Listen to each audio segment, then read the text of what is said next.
जय गुरुदेव। त्रिकुटी ब्रह्म का स्थान है। ईश्वर के रूप यानी सहस्रदल कमल से वो बहुत ऊपर है।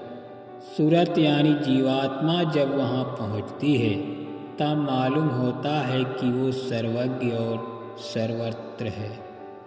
कोई जगह खाली नहीं है और रूहें सब जगह हैं। यहाँ पहुँचने पर जीवात्मा ताकतवर हो जाती है। इतनी जोर की आवाज़ वहाँ है जिसे केवल जीवात्मा ही सुन सकती है और बर्दाश्त कर सकती है। ये कान की पर्दे सुने तो फट जाएंगे। ऊपर में मान सरोवर है जिसमें सूरत स्नान करती है, तब उसका स्वरूप बिल्कुल सफ़ेद हो जाता है। उसमें कोई मिलौनी नहीं। ऐसा मालूम होता है कि उसमें नाक कान कुछ भी नहीं है, लेकिन है सब कुछ। मठों एवं धर्म स्थानों के बड़े बड़े महंत अब समझ जाएं, उनका भी नंबर आने वाला है। उनकी संपत्ति और महंती और मठ चले जाएंगे। महंत लोग धर्म की तरफ चल पड़े, नहीं तो उनका भी वही हाल होगा जो राजाओं जमींदारों का हुआ और सेठ साहूकारों का हो रहा है। अब ऐसा लगता है कि सभी प्रदेशों के लोग धर्म के प्यासे हैं। सब लोग चाहते हैं कि कोई न कोई महात्मा आए जो रास्ता दिखाए। लोगों के प्रवचनों से, भाषणों से सबका दिल ऊब गया है। रामायण गीता पुराण से अविश्वास सा हो गया है। अब लोग चाहते हैं कि ऐसे महापुरुष मिले जो अशांति की जलती आग को बुझा दें। ऐसा लगता है कि आध्यात्मवाद के ग्राहक तैयार हो रहे हैं। उनमें जिज्ञासा की जागृति हो रही है। एक समय ऐसा आएगा कि जब लोगों में धर्म की भूख और प्यास जगेगी, चरित्रों को उठाने की, अहिंसा, सेवा, सदाचार लाने की इच्छा जागेगी। मानव एक वृक्ष है और मानव की एक छाया चाहता है।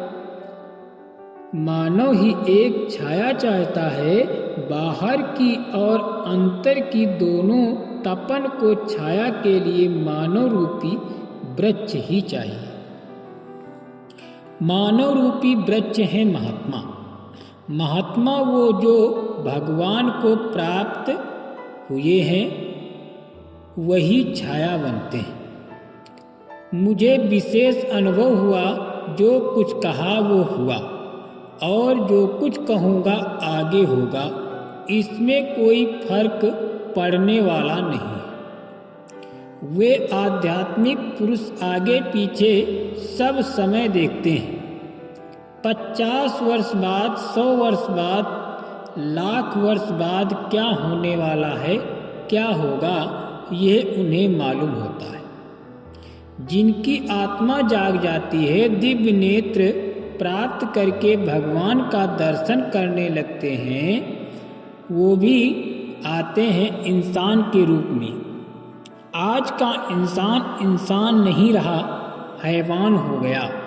मानवता की बुद्धि खोकर जानवरों की बुद्धि अपना ली। परिवार भ्रष्ट हो गया, समाज भ्रष्ट हो गया, देश भ्रष्ट हो गया। इसीलिए सब दुखी हो गए। दया लोगों में रही नहीं। मैं तो बहुत समय पहले से ही आपको संदेश देता रहा, चेतना देता रहा, आगाह करता रहा, लेकिन हिंदुस्तान के लोगों ने भौतिक भोगों में फंसकर उस आवाज़ की अवहेलना की। अब सब लोग घबरा रहे हैं कि क्या होगा। किसी की बुद्धि नहीं काम कर रही। जिस प्रकार व्याकुल होकर लड़की के लिए वर ढूंढते हो, उसी तरह व्याकुल होकर महापुरुषों को खोजना होगा। नहीं खोजोगे तो पास में ही बैठा रहेगा, पता नहीं पाओगे। मैं बार बार इस बात पर जोर दे रहा हूँ कि आप साधन भजन करो। आपको सोचना चाहिए कि बार बार कोई बात कही जा रही है तो बात तो कुछ जरूर है।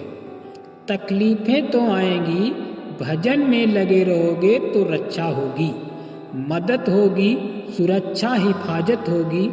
नहीं करोगे तो फिर आप जानो, आपका काम जाने।